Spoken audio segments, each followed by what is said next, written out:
मी तिथून माझ्या मित्रांनी बोलवलं चलालपूरला जेवायला सप्त्याचं. मग तिथं मी सप्त्याला जेवायला गेलो. मग जेवण नंतर आम्ही बसला जरासं. मग तिथं आहे ना तिथले त्या लोकांची भांडणं लागली की मग मी तिथं फक्त बघायला होतो लांब, म्हणजे साईडला होतो.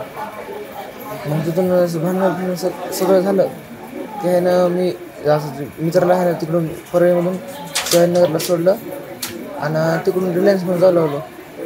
रिलायन्सपाशी आहे ना त्याला माहीत होतं की मी येणार आहे म्हणून तिकडूनच.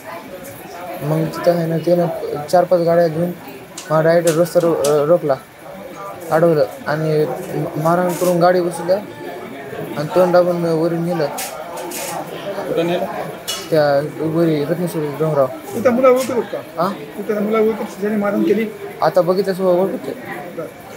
नेमकी तिथं तुला मारहाण करताना काय बोलत होते का ते काय? हां, बोलत होते काय म्हणत? ह्याला सोडायचं नाही, आता ह्याला मारून टाकायचं आणि ह्याचा संत देशमुख पार्टूच करायचा, ह्याला सोडायचंच नाही आता. या प्रकरणामध्ये आता 10 मुलांवर गुन्हा दाखल करण्यात आलेला आहे. 7 लोकांना पोलिसांनी ताब्यात घेतलेले. तुझी काय मागणी असणार आता? त्याला सोडायचंच नाही, त्याला फाशीच द्यावा. ते मारून टाकत होते, त्याला माणसानं बघितलं नसतं तर मी जिथंच राहत नव्हतो.